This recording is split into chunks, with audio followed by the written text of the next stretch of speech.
when I was a kid, I studied the piano not because I wanted to, but because my mother forced it on all of us. I mean, my brother studied violin, and I took piano and hated it. And it wasn't until getting to high school, which was a place called the High School of Music and Art in New York City, where if you entered on piano, you had to take a second instrument. And I was given a French horn, and which enabled me to say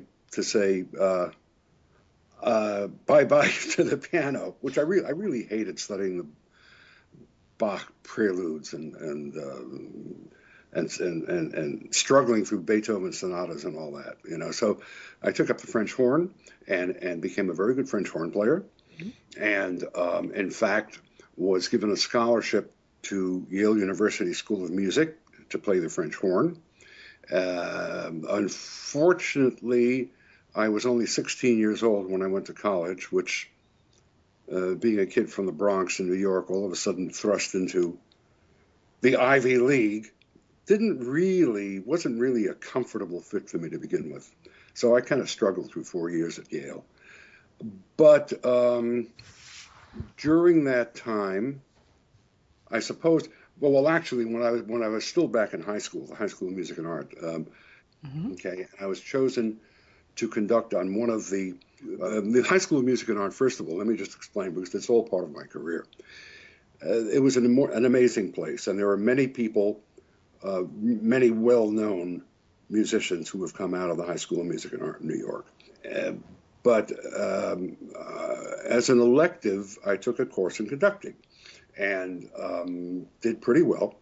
And I was chosen to conduct on one of the yearly concerts that were given by the senior orchestra at the High School of Music and Art. The senior orchestra, at that time, being on the level of many rather good small city orchestras, it really was quite extraordinary.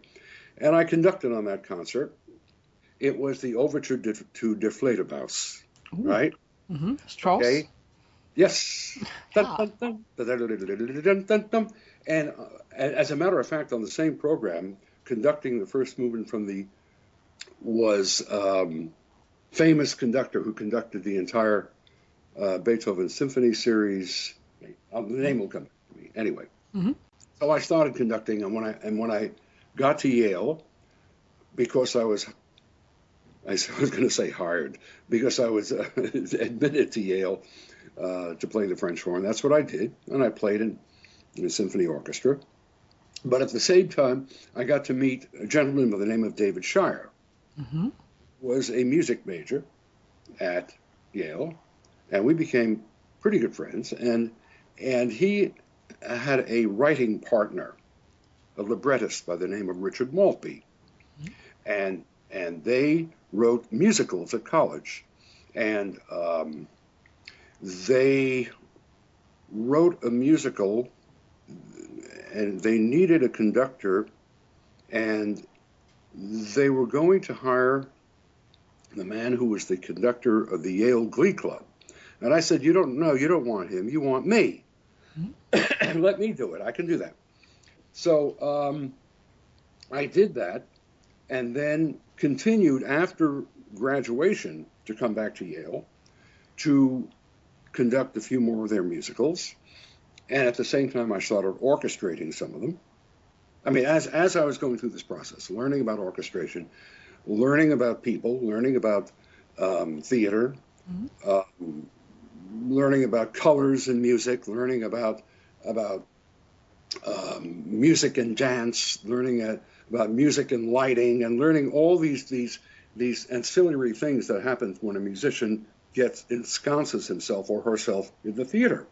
Mm-hmm. Because, the theater, as opposed to just being engulfed in music, mm-hmm. you're in a whole other life with people, with actors, with actresses, particularly actresses.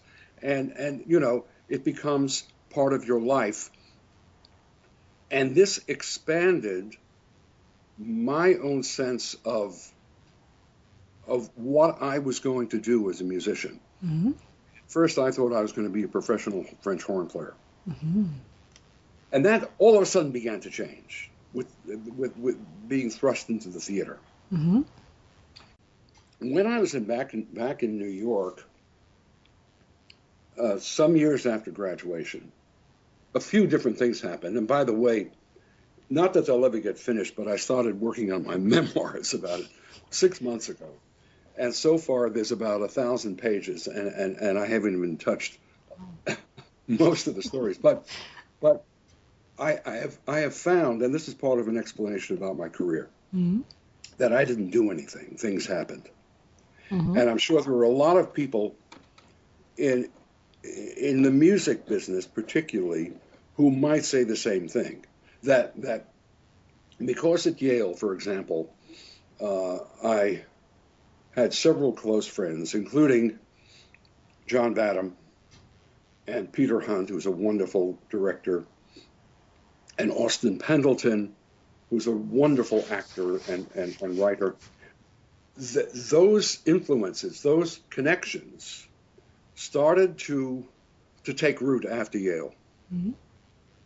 And for example, I got involved with Austin in the writing of a musical that took up the next 15 years of my life and became the most famous unproduced musical on Broadway. And it was called Booth is Back in Town. It's a musical we will one day finish, okay? Okay. It was about the Booth family of actors in the middle of the 19th century. Anyway, I also continued my friendship with John Badham. And he was he had gone to a summer theater where I did a lot of work as a composer and conductor called the Williamstown Theater Festival in Williamstown, Massachusetts, which is also the home of Williams College, the fabulous college, if you don't know it. It was actually where Stephen Sondheim went to school. Mm-hmm. But John Badham went to Williamstown to direct a stage version of Whose Life Is It Anyway? Mm-hmm. And then I heard he was doing the movie. Mm-hmm. And I said, John, I really want to do the score for this film. Oh. And it probably was the easiest job he ever got because he said, oh, okay. I mean it. That's how this happened. Now, John and I knew each other, and he knew that I had been writing a lot of music for the theater. In fact, before this, I was the composer in residence for the American Conservatory Theater in San Francisco, where I had written tons of, as somebody once referred to it, accidental music, actually incidental music. Mm-hmm. And so it was not, the fact that I knew how to write music for drama and for comedy was not unknown to John Badham. Mm-hmm. So when he said, sure, okay, he just, mm-hmm. threw it up on the ceiling to see if it would stick, and what is interesting is that it took, when was that film? I think 1981. A CD was just released of it about 3 or 4 years ago. That's how long it took for anybody to hear this score other than me in my own head, Mm-hmm. And it is released on Entrada Records. This is not a sales pitch, by the way.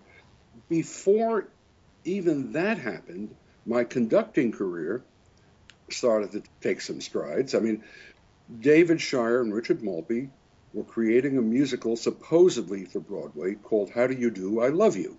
Mm-hmm. They created this musical in the late 1970s.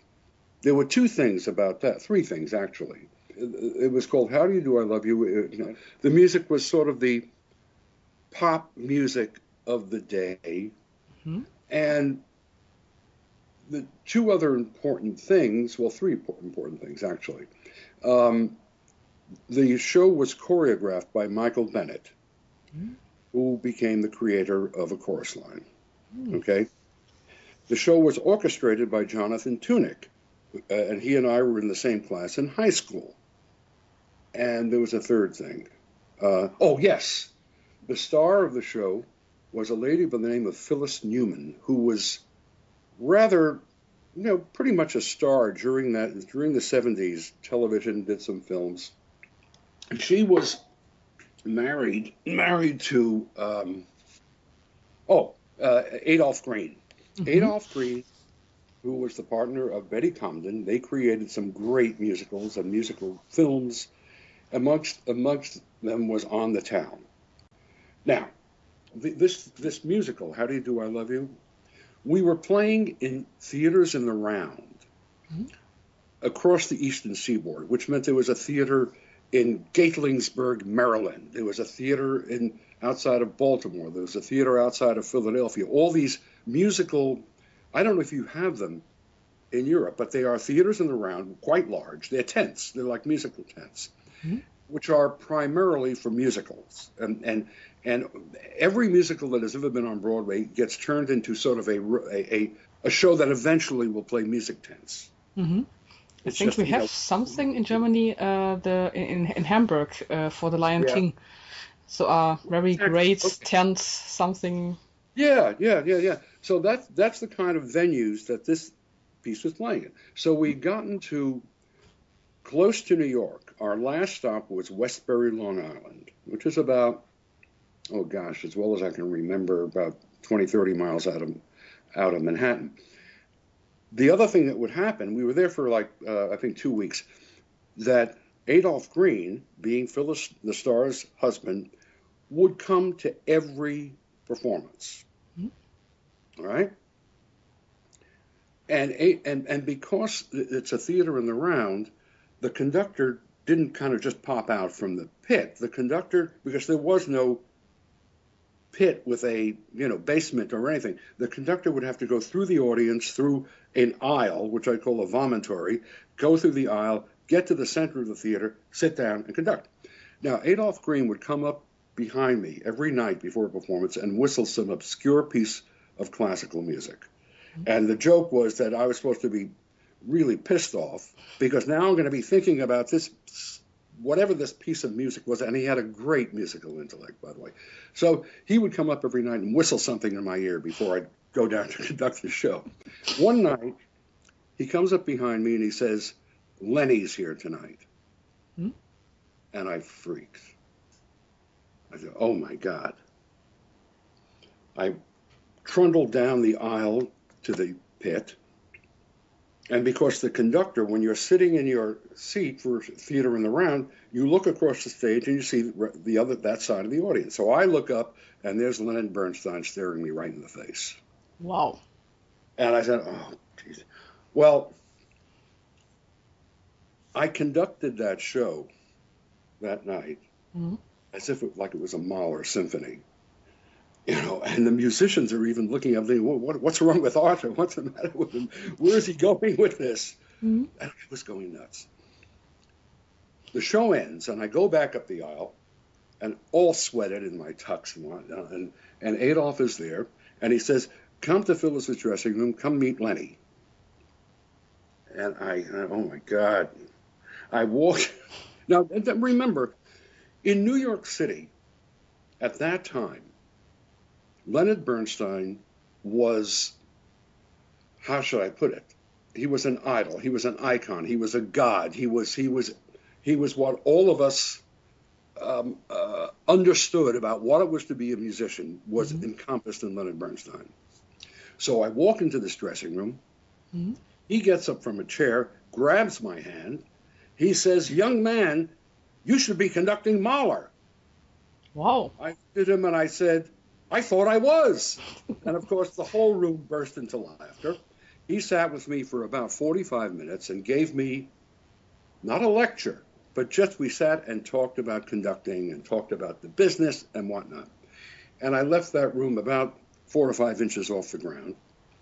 And so it was not only was am I a great fan of his music, always will be, but here was this accolade. Here was this coat of armor that this man gave me, So anyway, that was sort of an important element in my life in many ways. But at the same time, I was starting to compose music for some television shows in New York. I met a gentleman who handled all the business music affairs for David Susskind. I don't know if that name means anything to you. No. David Susskind used to have a television talk show. He was the most, how should I put it? before people like David Frost Mm-hmm.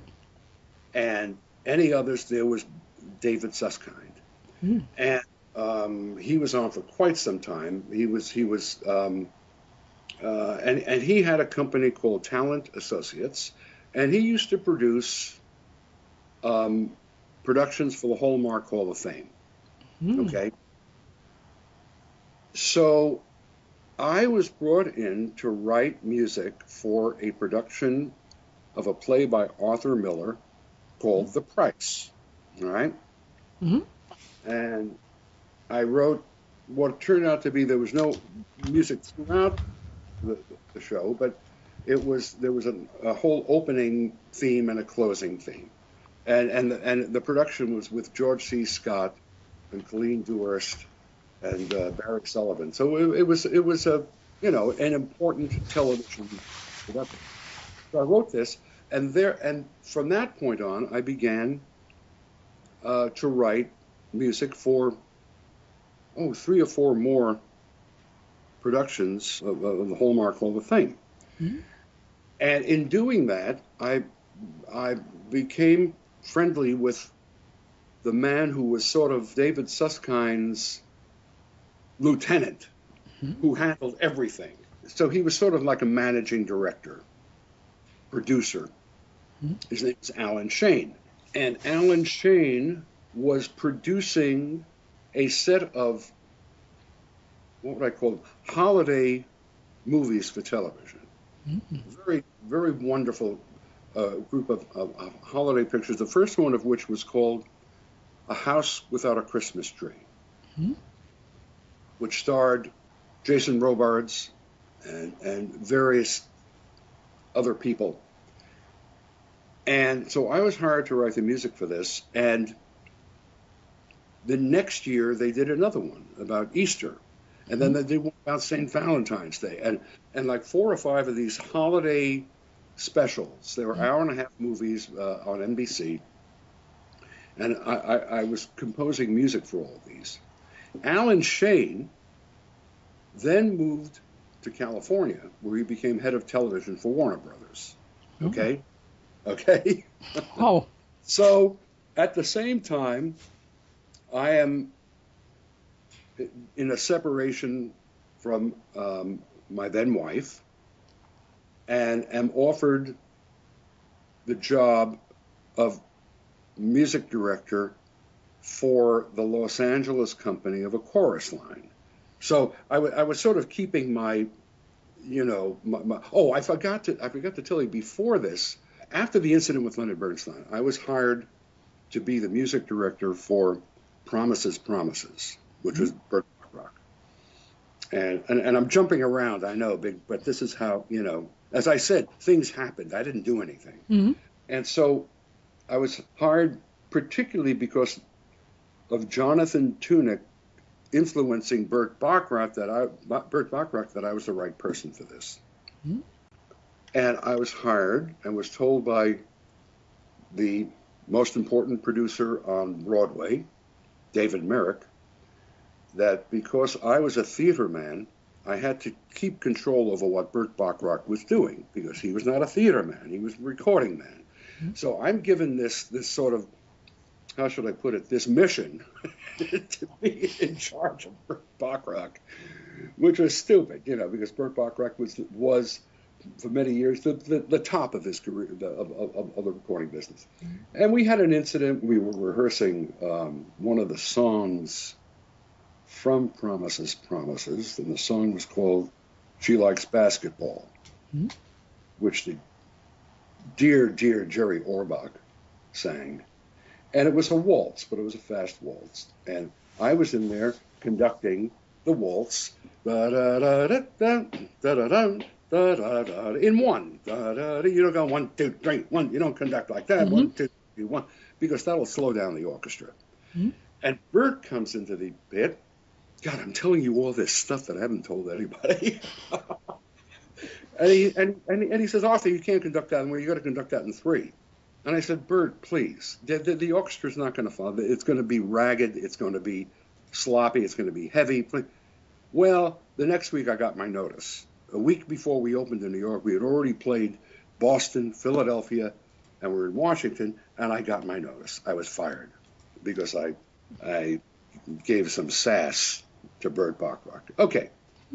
Licked my wounds with that, and then went back to New York. So, but anyway, so now I'm jumping ahead to a chorus line. So Michael Bennett, who knew me from the show, from the show we did in the music tents, wanted me to conduct the Los Angeles company of a chorus line. And it was perfect timing because I wanted to get away from New York and was in the midst of a separation and whatnot. So I said, sure. What had happened at the same time is that, as I said, my work, I had just begun a career writing music for television in New York. But it now, through no doing of my own, this had now segued to California because of Alan Shane being there, the man who was the producer for David Susskind. And so here I am in California. I left out another beat, and I don't know how important it is, but I had already done a couple of things in California. I had done a movie of the week called The Prince of Central Park, and I had a few things, including a pilot. So here I was in California with the ideal situation.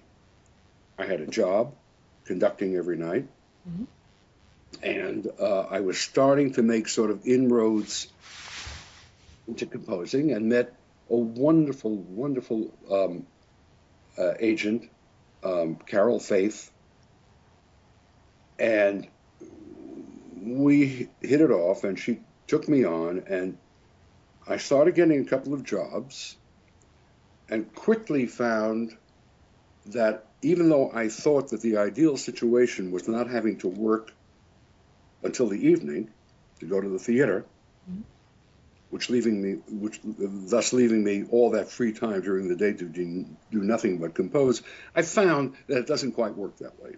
That your life is so geared to the theater time clock that you're never free from the truth that by 4 or 5 o'clock you have to be eating, getting ready, and going to a theater. And what's more, conducting a chorus line was sort of an odd position because the pit was covered, right? And the conductor had a television monitor in the pit, and so he could see the stage, and singers could see him also with television monitors, and it was really uncomfortable, I got to tell you, sitting under this cover.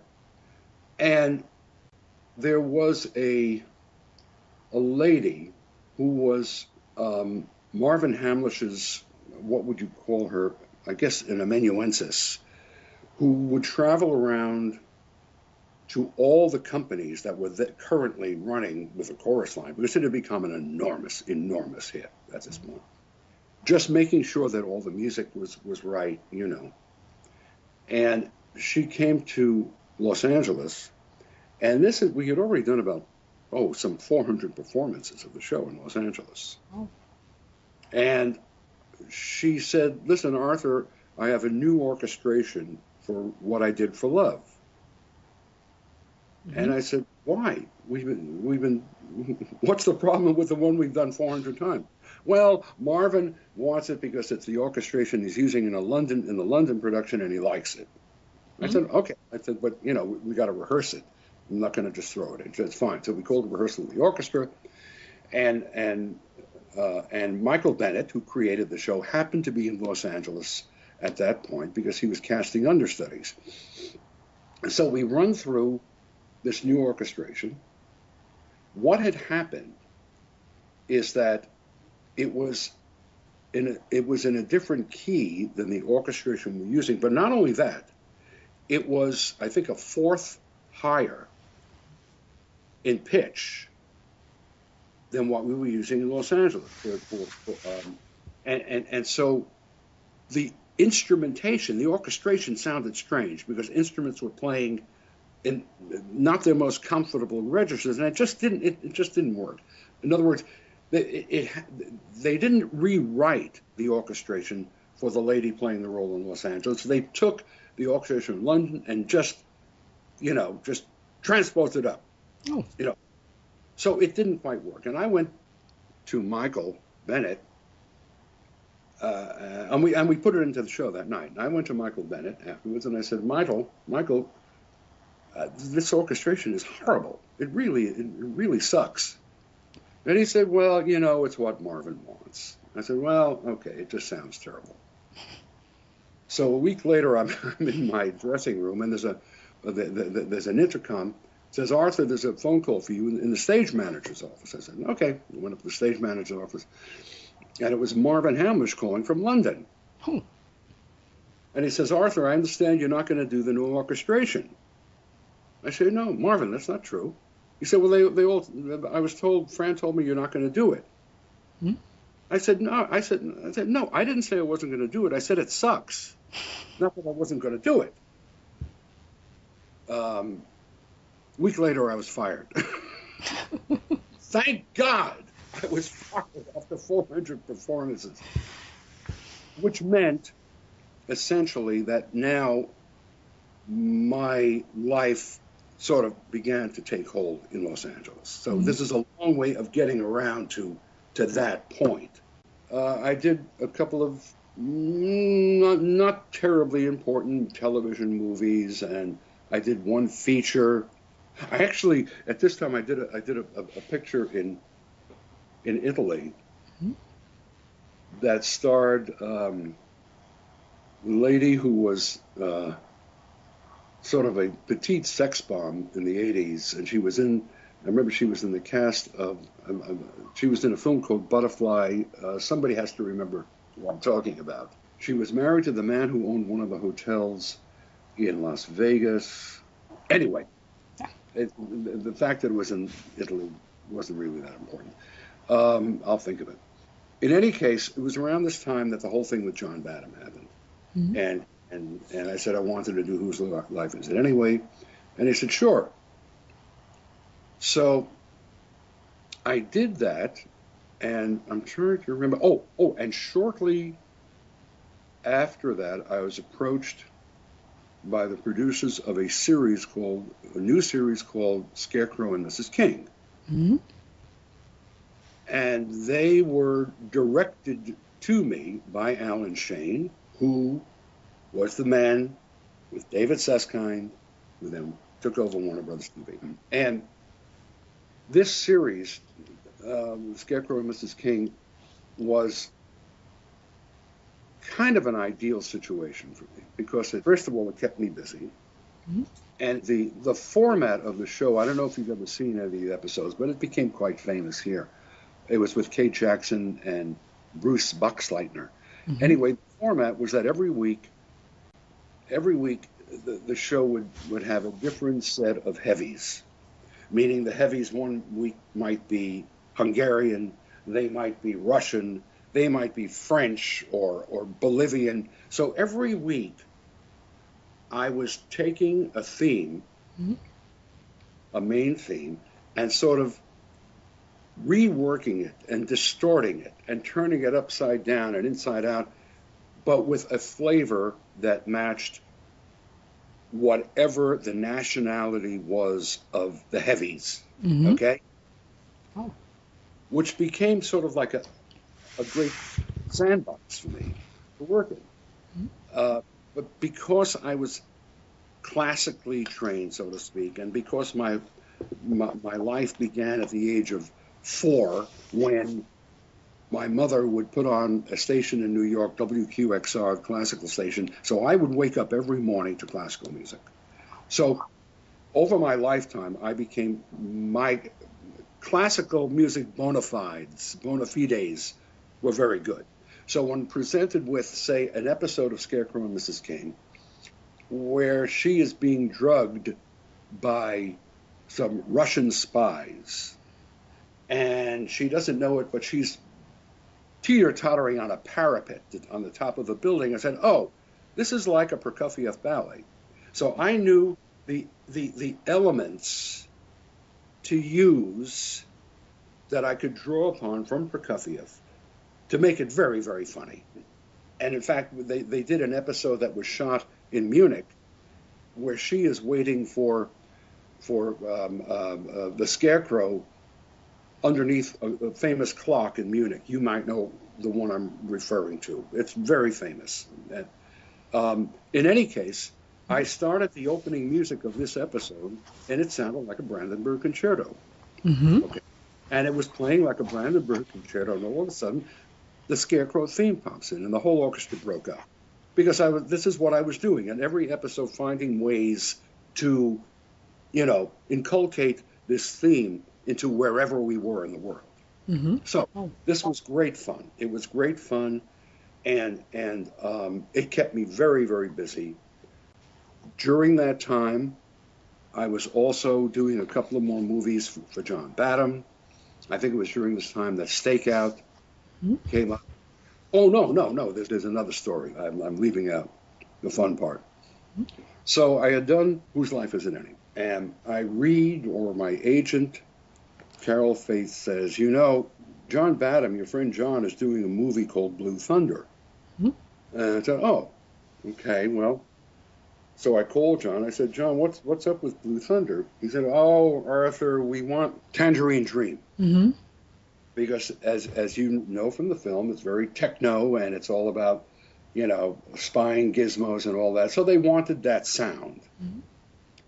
Now, I had been involved just before that with a very strange series called The Phoenix, which nobody knows. But it was this strange series about this creature that arrives in a shell on Earth, and he's supposed to be the shell, the tomb is supposed to be opened 5,000 years later, and he comes out and he saves the world from disease and hunger and whatnot. Yeah, just silly. Anyway, I had delved into using a synthesizer, which before that I hadn't really got into.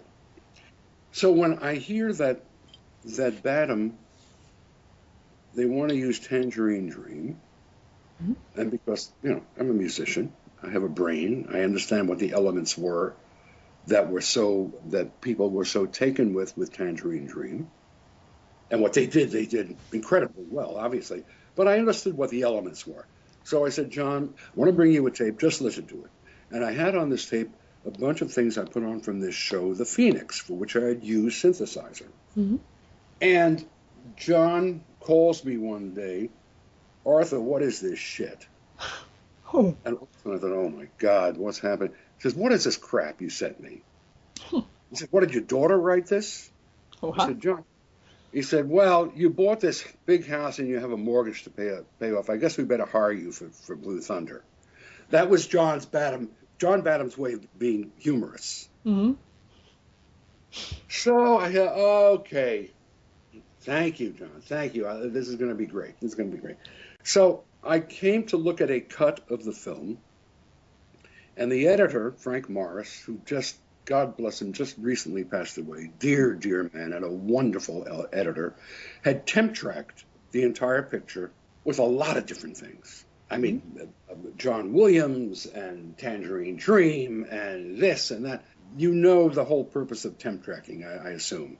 Okay, so that the producers or people can hear something before the score is created. Mm-hmm. All right. So I contact a couple of young chaps who were just getting into the business, who were utilizing a new synthesizer. And I went to them and I said, look, I have this score to create for this motion picture. But what it's going to be a symphonic score, but I want it on synthesizers. Okay? Mm-hmm. I said, okay. And we started working. I started giving Brian Banks, and he's going to kill me because I can't remember his name. Brian, and I'll think of it later, like so many other names. And I started giving them these symphonic scores, and we'd sit at this box, you know, picking out sounds, in other words, translating what I had heard orchestrally into, the sounds on the what's that instrument? What's that synthesizer? Oh God, it's still used. Anyway, so we did this, and I had started taking kind of a strange turn on this score. I had sort of taken the lead character, his neurosis. He was sort of a very neurotic helicopter pilot with the LAPD, Los Angeles Police Department. And I had sort of gone neurotic in the music. What's his name from Jaws? Roy Scheider? Roy Scheider, thank you. So Roy Scheider, who plays the hero in Blue Thunder, I had tuned into his sort of neurosis about the fact that there seemed to be this sinister element in LAPD, Los Angeles Police Department, what else is new, that was connected with the FBI, and there was this new helicopter, et cetera, et cetera, et cetera. Mm-hmm. But I had gone, as I said, for sort of a neurotic synthesizer. How should I put it? It was really dark, edgy, and neurotic. I had finished about, a third of the score. Mm-hmm. And it was time for John Badham and the editor, Frank Morris, plus 3 or 4 of John's assistants to hear what I had done. At that time, cutting-edge computerized studio in the Silver Lake area of Los Angeles, working on mixing this music into the film, etc. So John and the entourage comes to the studio to hear my first efforts. And we were all going out to dinner afterwards. So we play through, there's probably 7 or 8 music cues. We're finished. And John turns to the rest of the folks. He says, listen, you guys meet me at the restaurant. I want to talk to Arthur. Mm-hmm. And I thought, oh, shit. Oh. He sits down. He says, Arthur, I hate this. Now, I didn't know if it was the same kind of joke he pulled on me, mm-hmm. beforehand. He said, I really hate this. I said, okay, John, talk to me. Tell me, He said, look, when Roy Scheider steals that helicopter, I want the audience to stand up and cheer. Mm-hmm. I said, oh, why didn't you tell me that to begin with? Thereby went home and just totally recharged and reorganized and started writing based on a theme, mm-hmm. which became, after the movie, it was used for all sorts of commercials and stuff like that. I suppose it was a lesson to some extent for John, mm-hmm. and for me as a composer, which I then afterwards would bring it to any conversation I had with a director. I said, just tell me how you want the audience to feel. Mm-hmm. We don't have to talk about the fact that it's a car driving through mountains. I can see that. What do you want the audience to feel? Mm-hmm. And that sort of became, I don't want to say a shortcut, because that's dismissing what I think is the simple brilliance of doing that. Tell me how you want the audience to feel. So I rewrote that score, and it was very successful. And then, before we were even finished mixing Blue Thunder, John calls and said, listen, Arthur, stop what you're doing. There's this other picture that I just was brought on to. They fired the director, and I'm taking it over. It's a thing called War Games. Mm-hmm. I said, oh, okay. That sounds great. He said, come over. I'm having to reshoot a bunch of scenes that the other director did, and whatnot. He said, I don't remember. I'm a little bit fuzzy on exactly when mm-hmm. any of these things were said or happened. He said, but I think in a couple of weeks there'll be something for you to see. But, forget about Blue Thunder. It's done. Okay? And so finally, I got to see War Games. Not yet. I saw the movie, but I want to. You haven't seen it? No, unfortunately. Oh my God! You got to see it. You have to see it, if no other reason, in conjunction with me, because it's it is, I suppose, it is the highest profile film that I did during that time, and it's a wonderful film, absolutely wonderful film. It's a delight, and now it's out on Blu-ray, as is everything else. But so this may not make a whole lot of sense if you haven't seen it. But I think you have some idea of what it's about. It's about the young boy, Matthew Broderick, who is very good at computers, and he accidentally sets up. He hacks into a program in the Pentagon, and at the Pentagon they think that Russia is attacking us.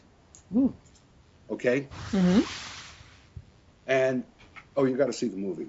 Anyway, that all went very, very, very well.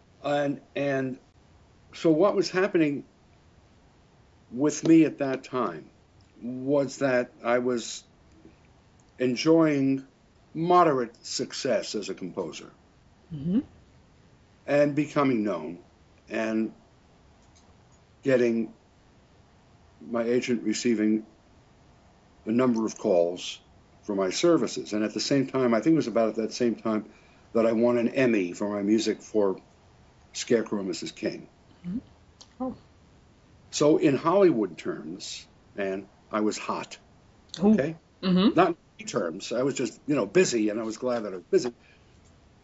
And in fact,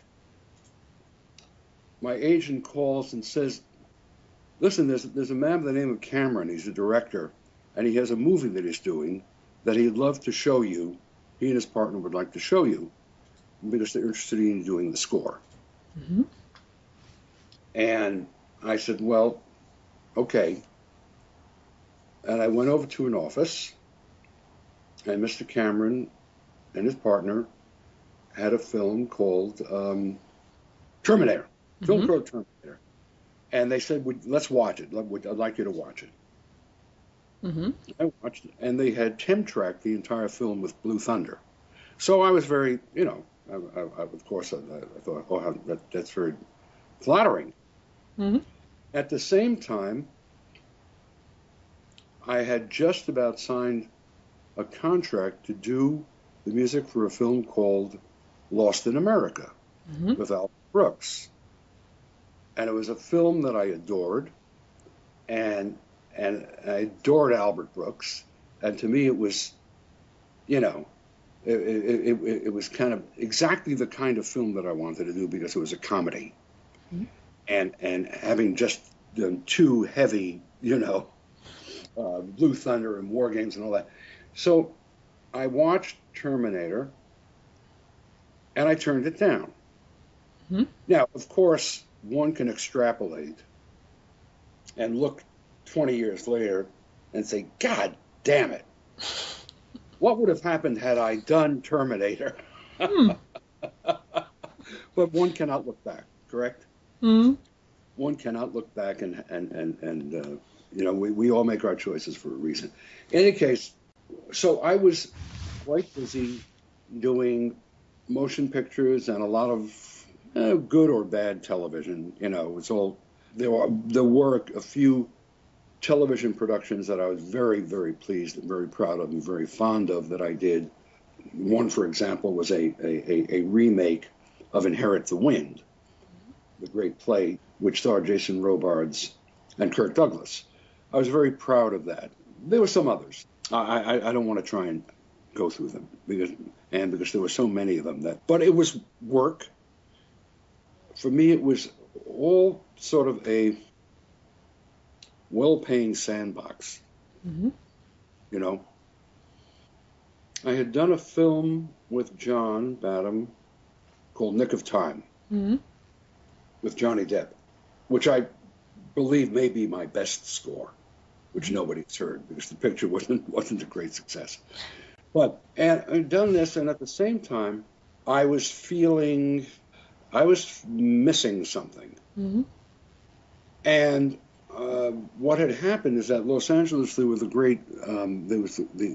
riots in Los Angeles after the Rodney King thing, and from my house you could see Los Angeles burning, and it's made a huge impression on me. Mm-hmm. But the way it translated for me is that Los Angeles was a mess, that Los Angeles needed a calming influence, mm-hmm. and I decided to form an orchestra that gave free concerts mm-hmm. in the park, in Griffith Park. And it was called, is, and will be called Symphony in the Glen, Glen. Mm-hmm. Okay. Of course, it was incredible hubris on my part to believe that what we were doing was going to change Los Angeles. I wasn't trying to change Los Angeles. What I was trying to do, mm-hmm. and I didn't recognize this until many years later, is that I was trying to recreate New York for mm-hmm. myself in Los Angeles. Because as a kid, my first experiences with live symphony music was my mother dragging me to park concerts. Mm-hmm. And so I thought, well, why can't this be done here? Mm-hmm. Now, over the years, I've received thousands of answers to that question, why it can't be done in Los Angeles, because Los Angeles is not New York. But that being said, so I decided to form this nonprofit organization to give free concerts in Griffith Park, which is a beautiful park, and it's actually the largest urban park in the world. Oh. And we started giving 4 or 5 concerts a year. Mm-hmm. And it had to be limited to certain times of the year when it's when you're avoiding rain and you're not out in the or it's not raining or it's not too hot, whatever. And this began to become my obsession. Mm-hmm. Maybe I shouldn't say obsession. Raison d'être. Okay? Mm-hmm. And I started easing away from composing because I had become so engulfed mm-hmm. in the creation of this organization. And, by the way, was having a great time conducting Beethoven symphonies and such, mm-hmm. because I'm a pretty good conductor. I know my stuff. And now, and I'm encompassing a lot of time, Anne. Now, over the past year or so, I'm beginning to feel that I really want to get back to doing some composing. Mm-hmm. I'm very good at it, and there's no reason I shouldn't be doing it. Although I have been doing a lot of symphonic composing over these past 10, 12, 15 years. Mm-hmm. The music that has ultimately been performed by Symphony in the Glen. And I don't know, I think you know about the thing we did 3 years ago with Leonard Nimoy. Yeah, Observations. Observations, yeah. So I was keeping very busy composing. Whenever either I had an idea for a piece or a musician would say, hey, why don't you write me a concerto? And usually I'd say, well, leave me alone. I don't want to write a concerto for you. Then I'd go home and think about it, say, oh, that's an interesting idea. And I'd write something. So my hand has been in composing all these years. Mm-hmm. And so now I'm wanting to slide back onto the film composing radar screen. Because also my personal vision about composing has somewhat changed over the years, mm-hmm.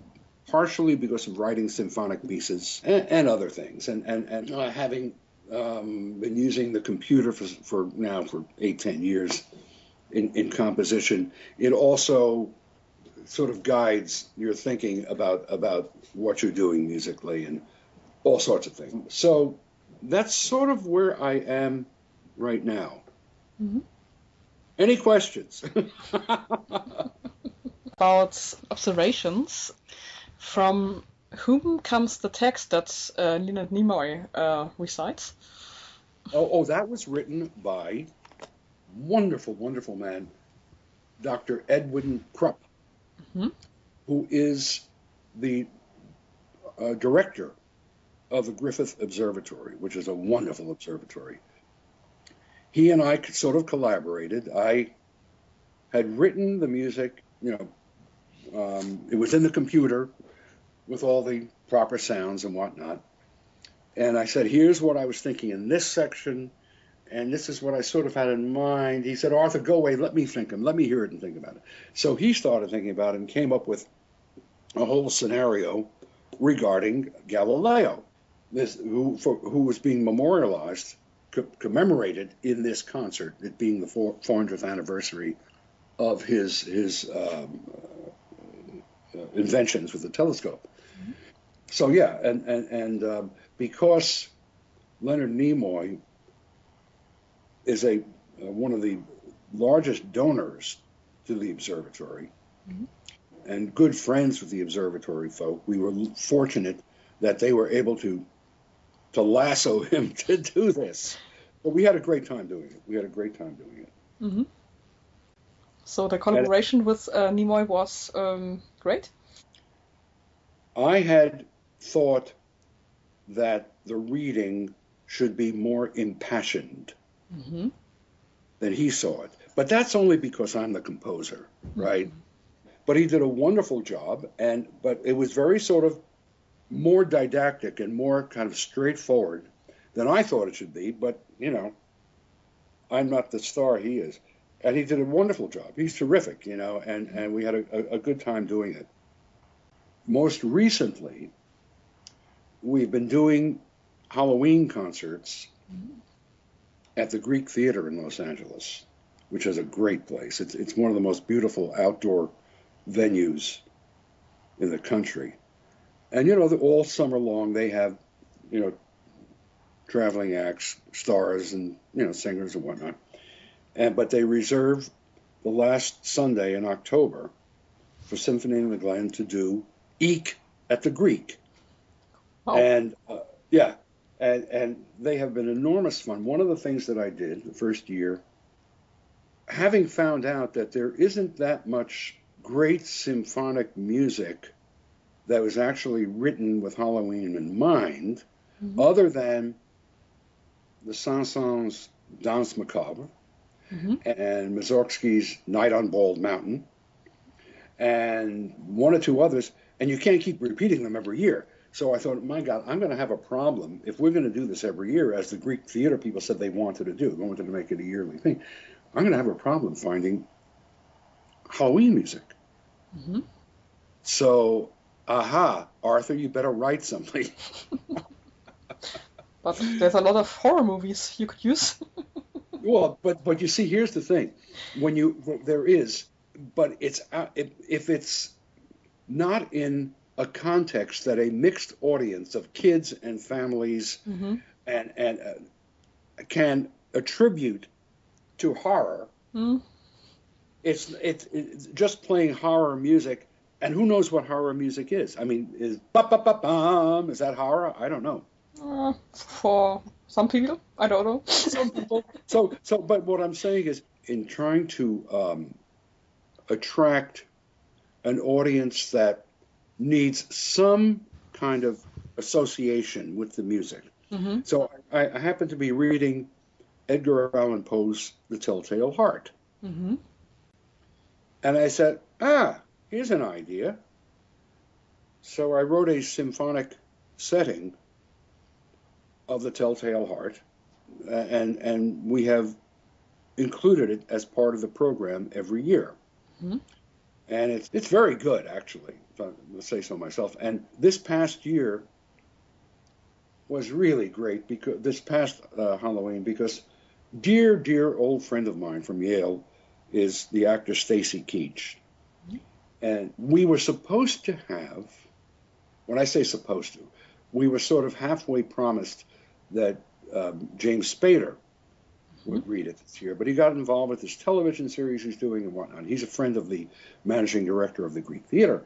So here we are, we're left without anybody to read this thing. So I picked up the phone and called Stacy Keach, and I said, Stacy, we haven't spoken in years, et cetera, et cetera.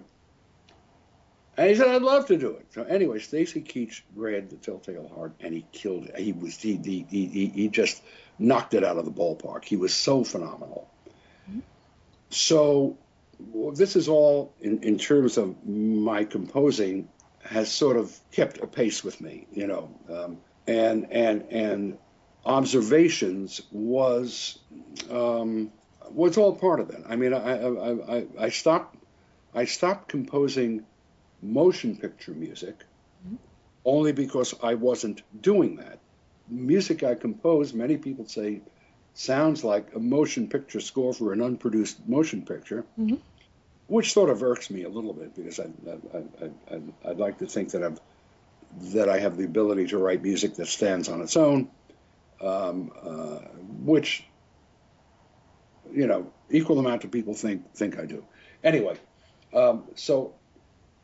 but now, as I said, I am looking back to getting back into doing some film scoring. Mm-hmm. Do you like the modern movie industry? Do you miss it? I'll tell you a funny story. My favorite movies to watch are from the 30s and 40s. Mm-hmm. I see. For all sorts of reasons. Because I felt that it was extraordinary storytelling, and I just love watching the genius of the people who did the lighting, and the directors, and the actors who even in grade B, grade C movies, there is something to adore about, for me, about films of those times. And if they're black and white, even better. Mm-hmm. So I'm not a Luddite. I'm not a Luddite about films. I have come to see a lot of the films. They are high action, computer generated. Mm-hmm. I don't find the stories to be particularly interesting, for the most part. I don't find any charm. But I have to recognize that is the industry which I may or may not re-enter now as a composer.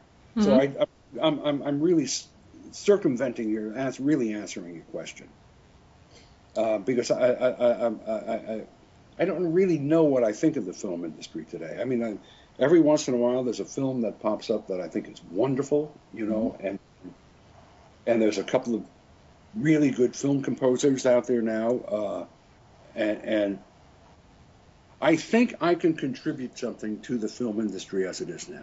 Mm-hmm. How's that for an answer? Sounds good. And I think it's a little bit hard when you grow up with these all classic movies from the 40s. And yes, it is hard. It is hard. And then today the CGI and the action music and such things. Yes, and the heavy speakers in the theaters and all that. When I started writing music for film, I had a piece of paper and a pencil, and my music came, my head, my ears, to my shoulders, to my arms, to my fingers, to the paper. Now it's it's different for the filmmaking, it's different for the composing, it's different in every aspect. But if I call myself a composer, there is no reason that I should not be able to adapt or adopt what films are about these days. It's all music, man. It's all music. It's 12 tones. You can only rearrange them in so many ways, whether you have 10 banks of computers or you have a piano. That's all you're dealing with. And it's not your computers, it's your brain, it's your mind, it's your ear. I was going to say, don't get me started on this. You already did. I'm trying to think of a specific film that, had I been engaged to write the music, would I have approached it any differently than the person who did it? I don't know, because you can't, as a film composer, you are for hire. It's different when I write music for my symphony in the Glen. I'm my own boss. I write when I want to write, but you are for hire, so you have to address what the film is about, and you have to address what the tastes may be of the director and the producers and whatnot. And that is part of the business of composing music for film, you know. And but I like to believe that I'm experienced enough and creative enough that I can do that, and at the same time, bring something of myself to that, to the CGI, you know. So again, which may be hubris on my part, I don't know. So you could write music for the next Bruckheimer movie? Oh, sure. Oh, of course. Great. Of course. Yeah. Well, then tell him, and I'm looking forward. So it's out there listening. Hey. A fan said I should ask you, what can you tell about Stakeout? And do you think a release is possible one day? Oh God! Now you know, for years, Disney would not allow anybody to do a recording of it. Oh. Yeah, and I don't want to get into this because I don't really understand it, except now, Inhalt says, you know what? We have the go-ahead. We can do it. So I think they're going to do Stakeout and the film called Another Stakeout, which is really a terrific score. So I'm looking forward to that happening. Don't ask me what happened at Disney that now allows for that. I have no idea. Because, as you know, in terms of being film composing, I haven't been in touch with Disney for a long time.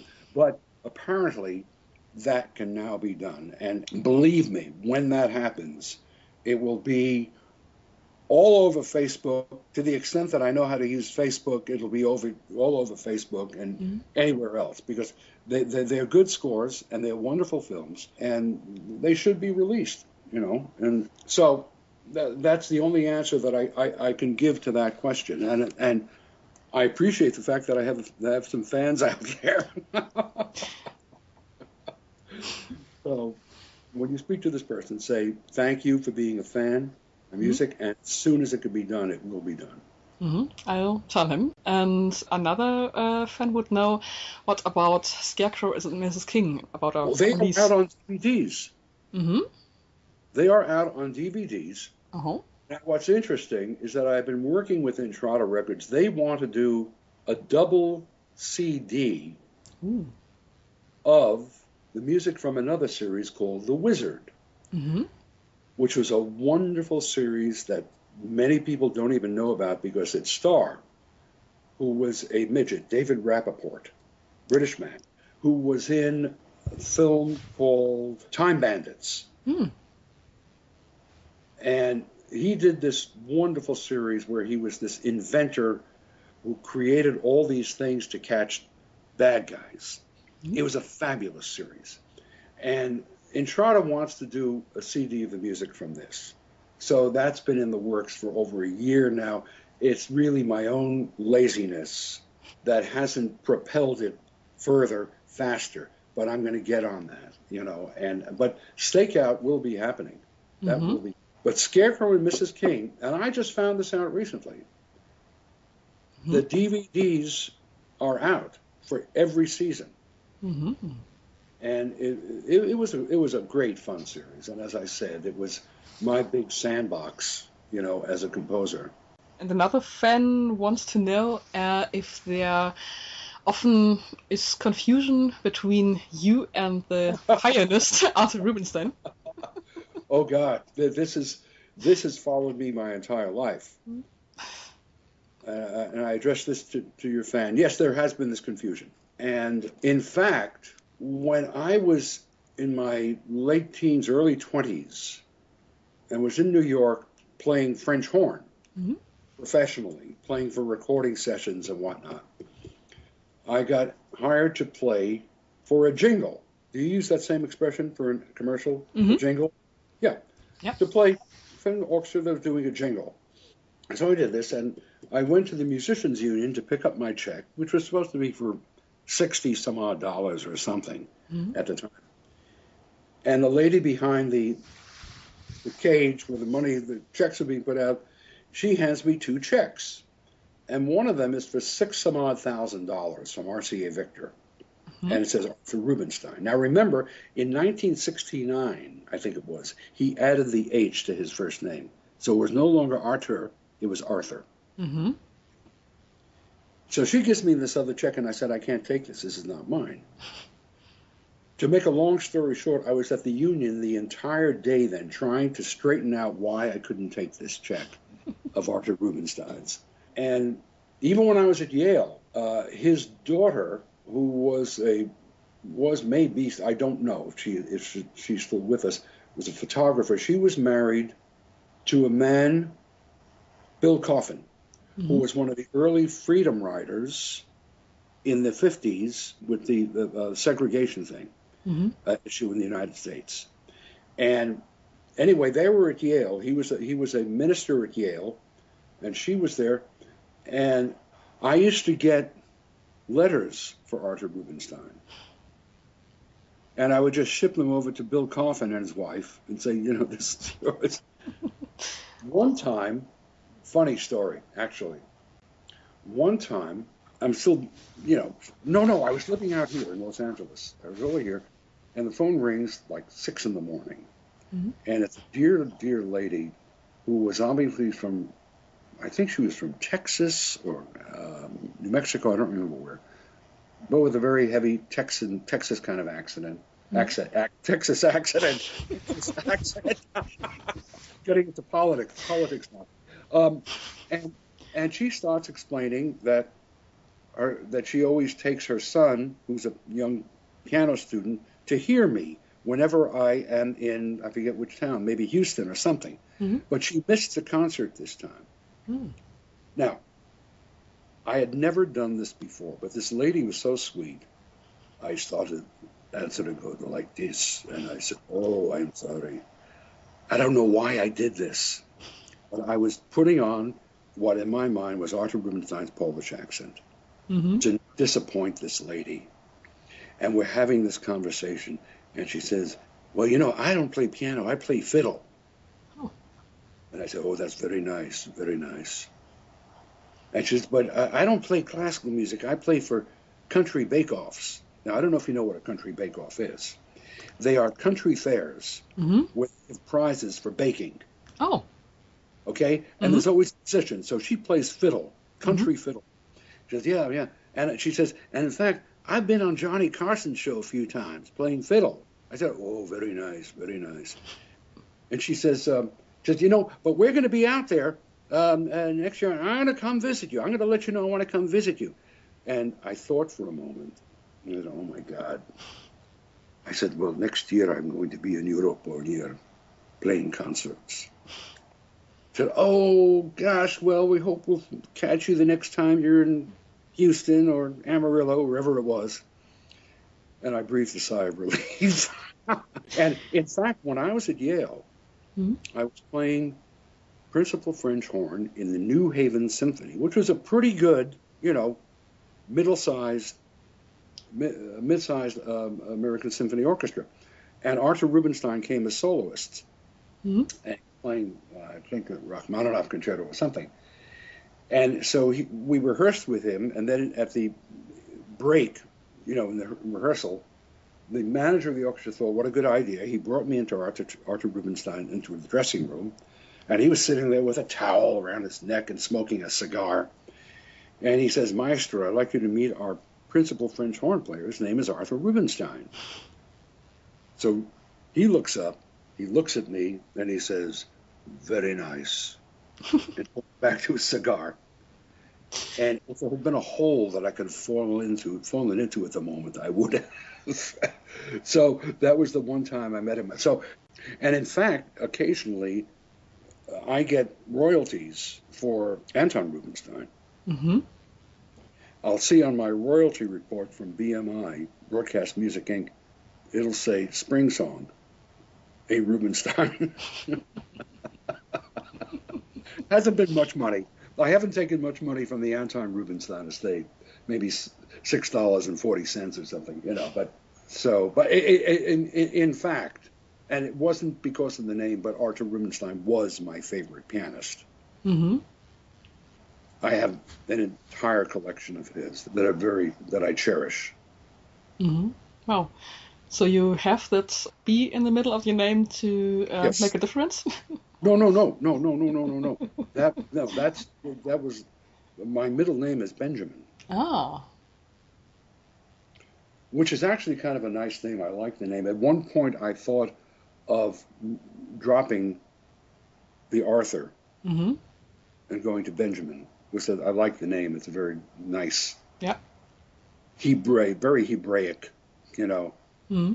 But no, the B is for real. It wasn't put on to as a differentiation, you know. So Yeah, what is your favorite instrument within or outside an orchestra to play or to compose for?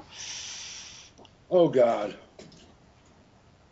nothing really. I mean, I don't know. Horn players say that I really give them a hard time in pieces that I write because I'm a horn player. Mm-hmm. I like them all. All the instruments are wonderful.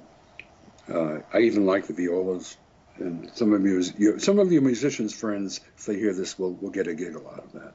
Mm-hmm. Because, you know, there's a world of viola jokes. And what's interesting is that every instrument, the instrumental players, they all fall into characteristics based on the instrument they play. Mm-hmm. Which again, some of your instrumental players who are listening, they'll know exactly what I mean. You Oh, know, oboe players are neurotic. The brass are all Republicans. okay. The harp players are always fidgeting.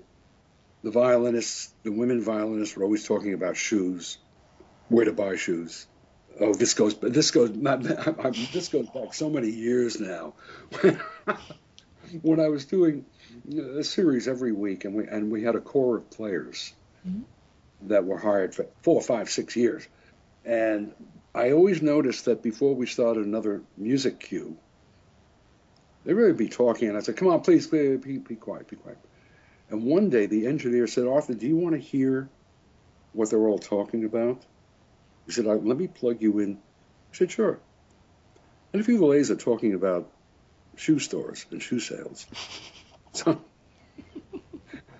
but they were all wonderful musicians and adorable, and a few of them, you know, are with me yet or in concerts and whatnot. So I don't know how I got into any of this. Oh, you asked me about which is my favorite instrument. Mm-hmm.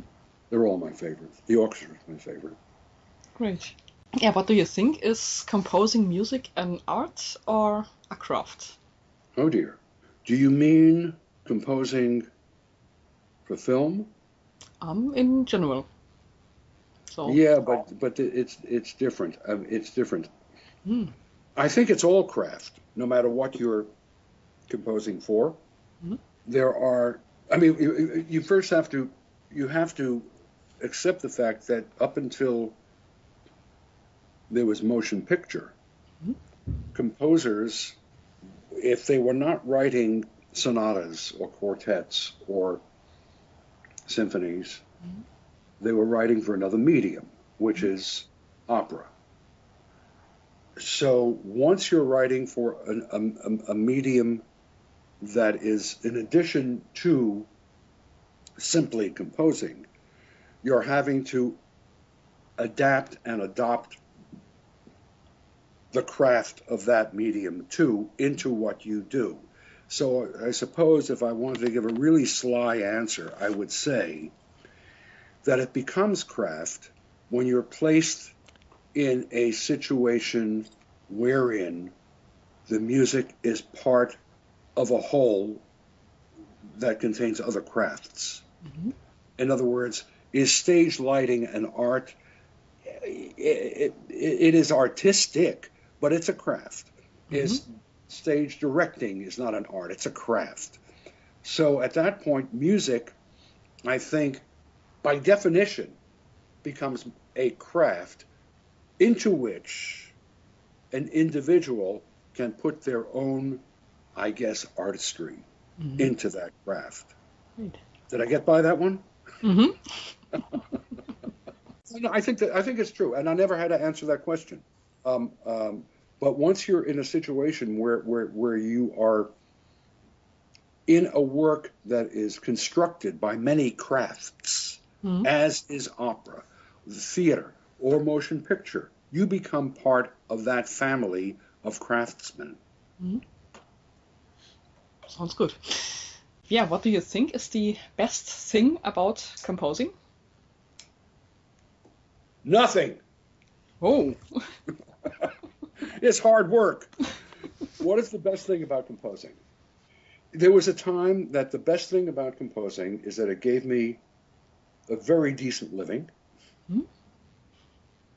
and I didn't have to be a doctor, or I didn't have to be an attorney, Mm-hmm. or I didn't have to go to an office. So the best thing about composing, it's meant different things at different times in my life, and this is the truth. Mm-hmm. Was as I said when we started this, I said that I didn't do anything. Things happened. Things happened to me. Mm-hmm. I didn't create myself as a composer or a French horn player or a conductor or any of this. It was all moments in time where there was an inkling that there was something that I could do, and then it was presented to me, and I said, okay, I can do this. So I never, and possibly still, do not easily refer to myself as a composer, although I am a composer. Mm-hmm. I write music. I have a flair for the dramatic in my music. I suppose a theatrical flair. I read one review a few years back of my film scores, and it was a British chap, I believe, and I wish I could find him. He said, what he loves about my music is that it all seems to dance. Mm-hmm. It all seems to come from a sense of movement in ballet. And I love that because it is true.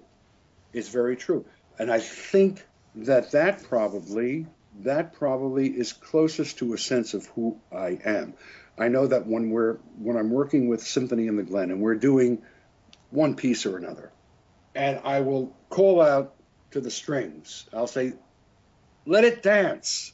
Just let it dance. Several musicians have said, that communicates so clearly what you want it to sound like. And it goes back to my John Badham story. Mm-hmm. Tell me what you want the audience to feel. When you say let it dance, we know exactly what you want. Mm-hmm. So that, I suppose, is an aspect of me, an aspect of my music, and maybe an aspect of my life, dancing through life. But that's not quite true, because now I suffer with a certain amount of sciatica, so I can't dance through life. I have to sort of slog through life, but that's another issue. And do you think another album of Symphony in the Glen came out or will be released? Well, we will. We will. You know why? Because we just have to find the money for it. And putting out albums these days is a dicey affair. And it costs so much damn money. But Stacy Keach said, I want to record The Telltale Heart. And we're going to talk right after the holidays. And I'm going to say, okay, if we can find the money, I would love to do it. At the same time, I would record several other pieces that I've written for the Halloween concert specifically. And there's been like 4 or 5 pieces that are all a lot of fun and pretty good. So the answer to that question is, I am hopeful that we are going to do that this coming year. It just means finding the money. I mean, I could go abroad to any number of places where it might be cheaper, but I really don't want to do that. Mm-hmm. I would prefer to have the musicians who played it originally record it, and we'll see. Mm-hmm. It's all about money. It's all about money. Yeah, as always. And do you have a dream project, a movie or a TV show that you would love to score, existing or not existing?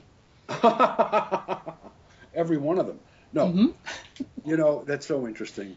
Look, there are a number of Well, there are a few very good composers in Mm-hmm. Los Angeles. I don't want to get into names because I don't want people coming back to me and say, well, what about this bird? What about that? What about that? Because it's not a, there are some good composers in Los Mm-hmm. Angeles. I do watch certain films and I think, no, he didn't get it. Didn't understand it. Mm-hmm. Oh, it's a cookie cutter score. We call a cookie cutter score. He opened up his computer and turned on several patches and turned on some sequences and got his timpani and bass drums and he got his strings and he got his horns and boom, there's a score. Mm-hmm. I don't think any composer sets out to do this. I think every composer is trying to be honest to their own artistic spirit. Mm-hmm. But because of the dealing with the film industry, you're dealing with deadlines, et cetera, et cetera, et cetera, and you're dealing with tastes of many different people, sometimes, often, most of the time, there is what I call a cookie cutter quality Mm-hmm. to many film scores. Do I feel I could have done them better? It's not even important. Perhaps, or differently. There are my favorite scores, in fact, are those that I hear and I say, my God, that's a piece of work, you know. And unfortunately, they're all from the 30s, 40s, few from the 50s, a couple from the 60s, Oh. you know.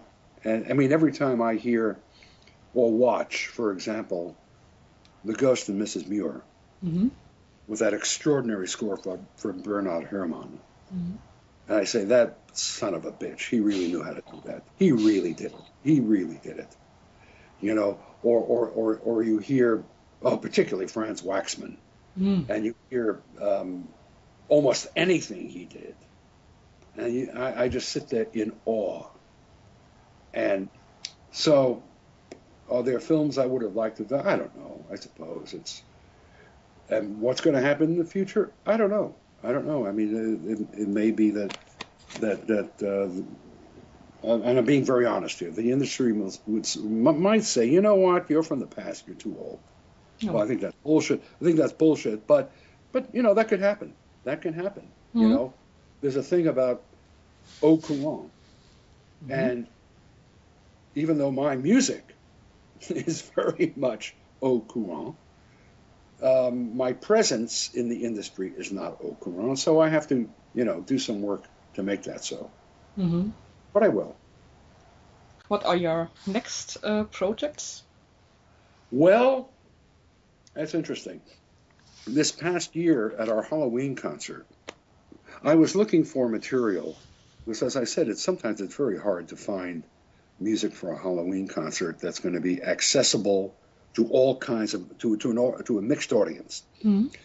But I was one of my favorite pieces has always been a piece by Debussy called La Cathédrale Engloutie, the Sunken Cathedral. Mm-hmm. It's a beautiful piano piece. And one day, I don't know how I came. Oh, I was looking up because I was interested in the background of his writing the piece, and I read the inspiration for the piece that came from a myth, the myth of the city of Is, Y''S, Is, which was a mythical city in France, and I think it was like 11th or 12th century. And the myth was that every year the princess would find a knight and make love to him and then kill him. Oh. And now, all the years that I've known this piece, something in the back of my mind said that there's more to this than meets the ear, you know.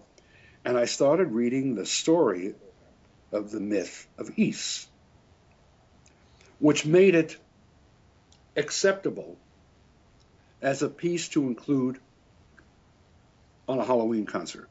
Mm-hmm. And our managing director, Barbara Ferris, who's a very good writer, she wrote sort of a little bit of a commentary to be spoken during part of the music about this myth of Is.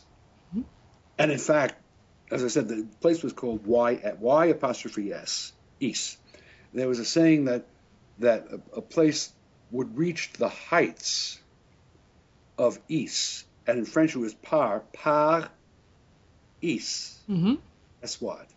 That's how the name Paris came to be. How?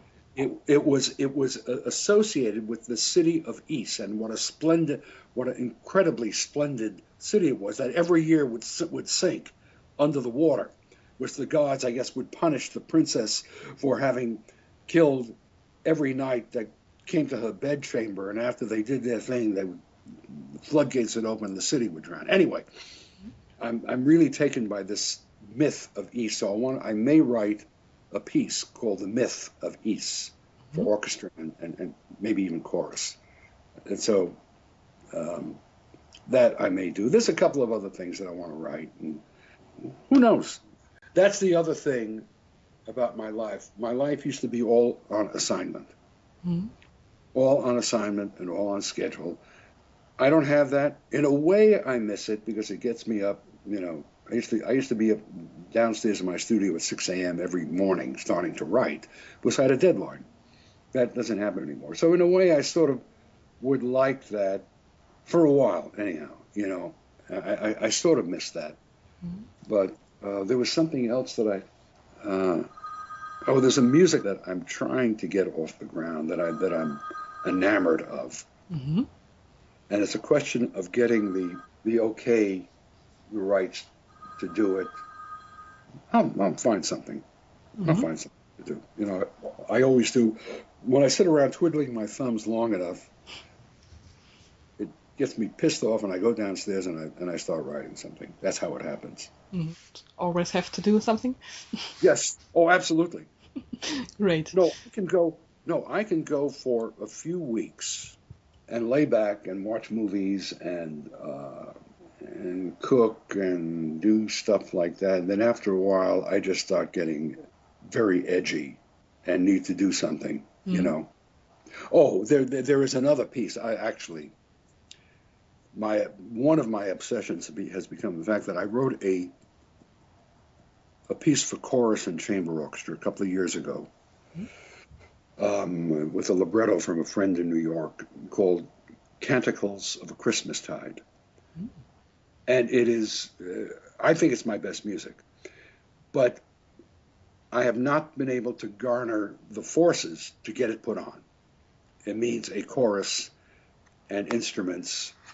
And, well, it's been difficult. It's hard to explain because it's not a piece that can be done by a choir in a cathedral at Christmas. A few choirs said, well, we'd love to do it. Well, it's a little bit more difficult than that because it requires 17 really good musicians, which means money. And it requires really good singers because the music that I write is challenging. Because of going way back in my life to Leonard Bernstein, it is closer, his piece, the Chichester Psalms. Mm-hmm. It has that kind of texture, and it's very rhythmic, and it's a wonderful piece.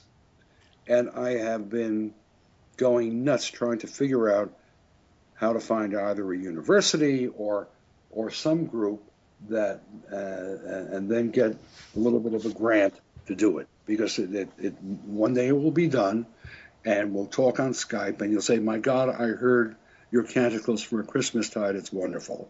And I'll say, "Yes, it is, and thank you. I'm glad you heard it." Right. I'm looking forward. Yeah, almost before the end, a little thing. I call 5 terms, and you tell me just briefly what comes to your mind. Okay. Film music. Music to support a film. Mm-hmm. Orchestra. My first love. My first love. Mm-hmm. No, my second love. My first love was piano, which became my first hate. Oh. Then orchestra. Mm-hmm. Great. I'm a terrible pianist, by the way. Okay. Favorite movie? I can give you 3. Mm-hmm. Maybe. Yeah. To Kill a Mockingbird. Mm-hmm. The other night I watched Young Frankenstein, which I decided was my favorite comedy of all time. Mm-hmm. And it's one of my favorites. Also, one of my favorites is the film with Katharine Hepburn and the film with Peter O'Toole playing King Henry and Lion and Winter? Lion and Winter. Thank you. Ha! It was just a guess. That's one of my very favorites. Mm-hmm. I have too many to pick one. You know, All About Eve. That's one of my very favorites too. Mm-hmm. So they're all movies. I don't think I have a movie that's a favorite from the past 30 years. Mm-hmm. I love Chinatown. Mm-hmm. I think it's a wonderful film. But of course, I love the great films that Korngold wrote music for. You know, Captain Blood and those. But All About Eve, To Kill a Mockingbird, Lion in Winter, Lawrence of Arabia. Mm-hmm. But last night I watched the 1934 film The Thin Man, Mm-hmm. which is just so wonderful. And again, I'm so drawn to those films because of the here's the word, artistry, Mm-hmm. that went into the craft. The artistry that went into lighting these people, the artistry that went into the writing these stories and the storytelling and the artistry that went into the music that was written for these films that conveyed every emotion that was going into what you were seeing and hearing the actors say was echoed in these wonderful scores that were written, you know, and I guess I'm an old romantic, I don't know. Mm-hmm. Oh, and yeah, the next word, Hollywood. Oh, dear God.